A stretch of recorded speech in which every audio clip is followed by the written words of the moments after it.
Wala po akong knowledge po. Talaga? Ba't Yes. nakakapagtaka dahil yung siyam na construction companies niya, yun ang laging favored, kumbaga, sa bidding. Kasi ang balita ko, isa kayo sa mga una nakakita at nakakapili ng mga projects.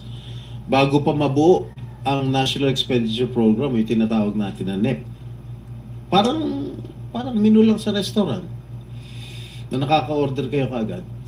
Sino ang point person sa DPWH na nagbibigay sa inyo ng informasyon na ito, o para sa inyo, ito para sa kanya? Sino? Sir, wala po akong nakakausap po. Wala kang kilala sa DPWH? Wala po.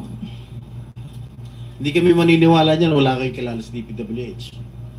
Meron ako yung mga engineer, yung mga district engineers siya. Yun nga pala. Sino ang mga district engineer na nakilala mo? Pero hindi po sila nagbibigay ng project po sa akin. At tinatanong ko, wala naman ako sinasabi sa'yo kung nagbibigay sila ng project. Sino ang kakilala mo sa DPWH? Sila, mga DE po. DE Yeah, okay. ng... Sabi mo, sino? Teka sandali. DE ng Laguna, Sino DE nga? ng... Banggitin mo yung pangalan. I can't remember their names kasi I don't transact on Okay, behalf of DE the ng companies. Laguna. Sino pa? DE ng Bulacan, DE ng... Si here? Nandito ba? Yung DE ng Laguna, DE ng Bulacan, nandito ba?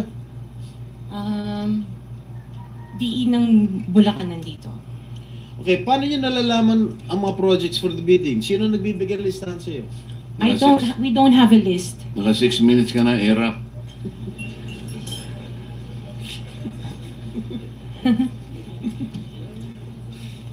Okay, I don't have a list po. Interjection, Mr. Chair, with the permission of the SP Pro Tem. Okay. On the DPWH na binanggit po niya, Mr. Chair. Okay. Salamat, Mr. Chair, SP Pro Tem. Dahil natatanong po ni SP Pro Tem ang DPWH din in connection sa mga diskaya. I wonder, Mr. Chair, kung natignan na po, nasilip na po ng DPWH, kung may practice ang mga diskaya companies ng pagpapahiram o pagpaparent out ng lisensya nila para mag-force multiply sa capacity nila. Para kahit 200 lang daw ang staff sa opisina, kaya nilang mag-implement ng 491 projects or 71 projects, 145 projects in any 1 year. I wonder, Mr. Chair, kung nasilip na po yun ng DPWH. Incidentally, Senator Risa, you're the next interpellator, so you may want to continue with your 5 minutes. Thank you. Will do. Thank you, Mr. Tinatapos Chair. mo na ba ako, Chair? Ha? Okay. One last question, if I may. One last question, Mr. Chair. Senator Risa. Madam Diskaya, saan nyo ba kinukuha yung mga coaching imported, mga luxury cars?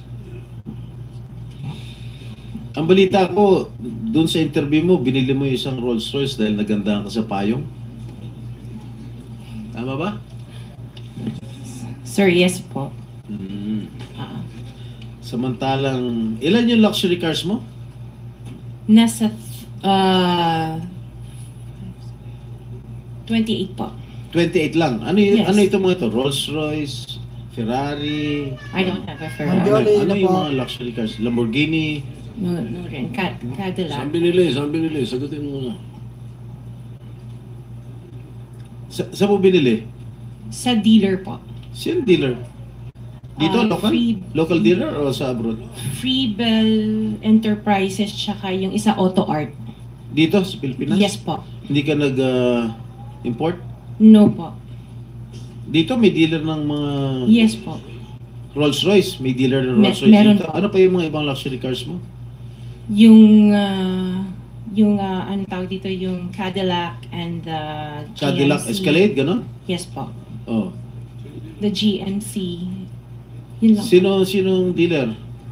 I mentioned earlier Freebell Enterprises and Auto Sa Art. lahat ng kotse mo, yun ang mga dealers mo. Dalawa lang sila. Dalawa po. yung dealers mo. Yes po. What other luxury cars do you own?